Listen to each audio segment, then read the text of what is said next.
Kevin Jackson Radio Show.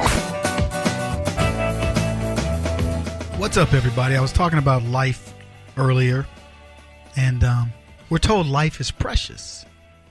But is it? And if it is, what makes it so? Because from my vantage point today, life seems very frivolous. Welcome, everybody. Kevin Jackson here. It is the Kevin Jackson Show. Now, I want to say this right now. I don't find any of your lives frivolous. I believe we all matter. I'm glad you're here. You are spending part of your life with me, probably a much bigger part than you would have ever imagined, certainly bigger than I would have ever imagined, and I'm commanding an audience. And you know what we're talking about? We're talking about our lives. Are we prepping? Are we training? Or for what, right? Because we want better lives. I would venture to tell you the majority of us want better lives for other people than we really do for ourselves. Our lives are okay.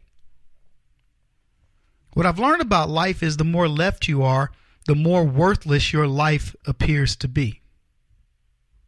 I find life to be precious, mine in particular. I know that something inside of me burns to keep my life going. Now, I watched my great-grandfather and my great-grandmother both at different times give up on life. I remember my great-grandmother saying to my grandmother, her daughter, I want you to go into that chest that's in the room right by the door. And she starts telling you, and I want you to give a baby this, and I want you to give, pie. And she's naming off my grandmother's younger sisters and her brother, Burl. She's telling her what to give to everybody. And it was a night, we were at the hospital. I remember I was just sitting in a chair, not playing video games. I didn't have anything to do. But we had gone to the hospital to see my grandmother's mother, my great-grandmother, half Navajo Indian, big woman, big bone woman too.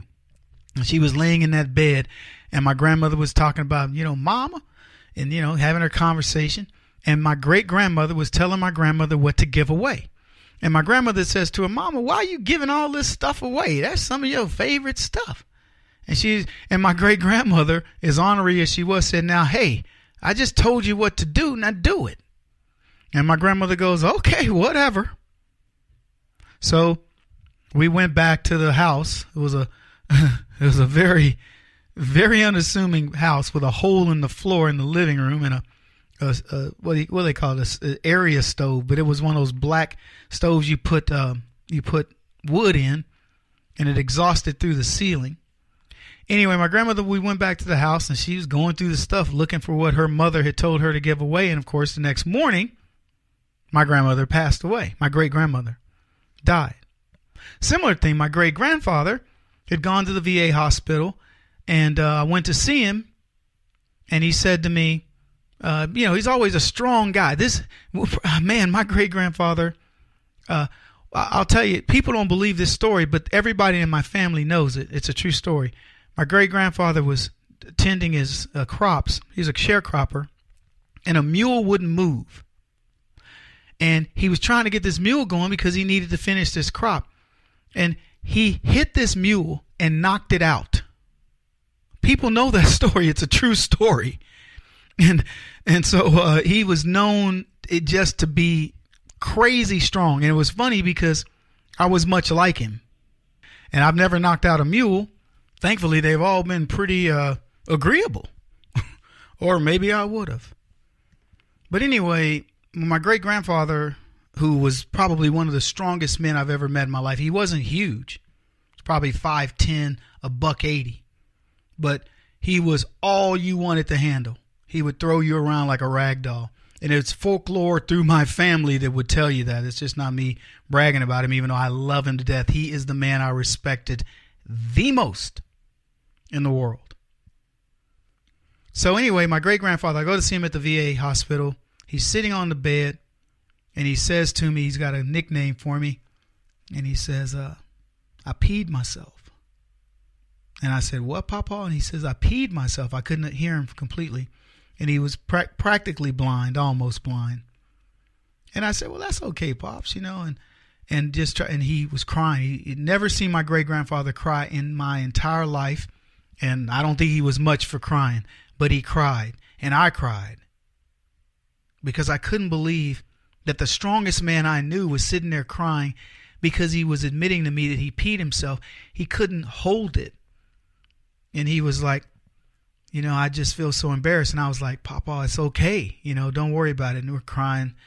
But I knew what was happening because he was saying, I don't have control anymore. And anyway, long story short, my brother came down the next day and saw him. I had gone back. I had to go back home.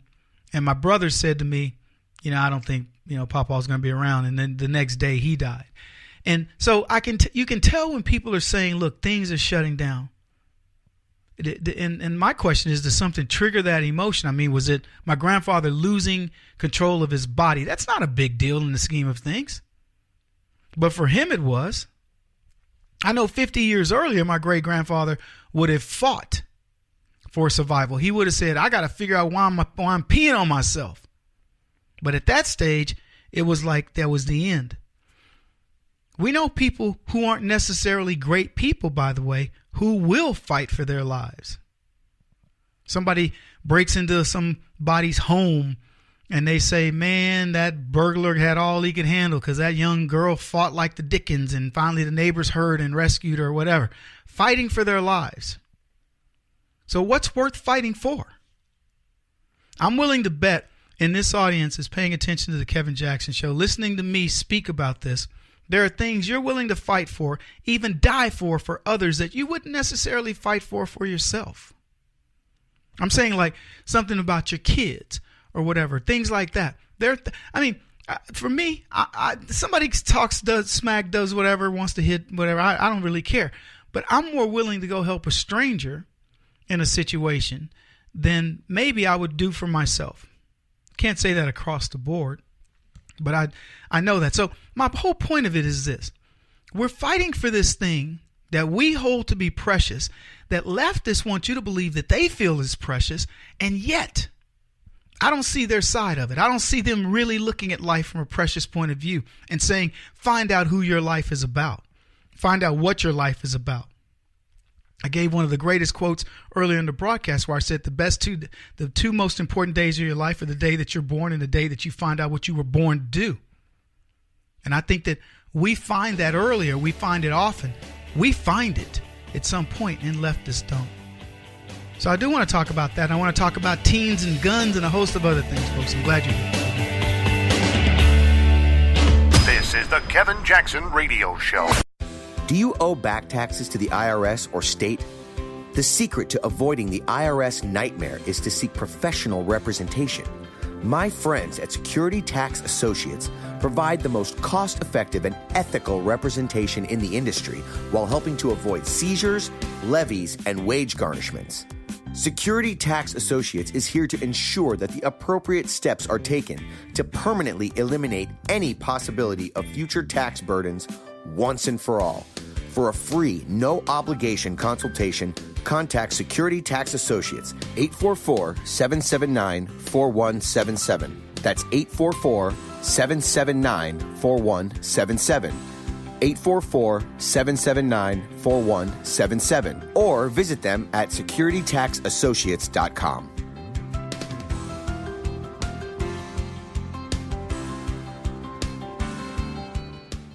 Beth Cook Moranville, author of Closer Than Your Breath, a book of hope. Hope, that wonderful, wonderful four-letter word that you may feel completely out of. I wrote this book to give you great hope. It's not too late. If fetal position is an all too familiar place for you, I understand. If the next 60 seconds are too long, this book is for you. Wherever you are right now, whether you're dealing with divorce or death or sickness, take hope. You are going to make it through this pain. Don't roll your eyes.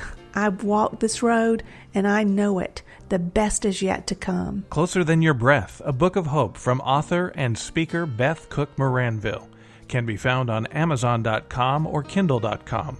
For more information, visit closerthanyourBreath.com or on Facebook at Closer Than Your Breath.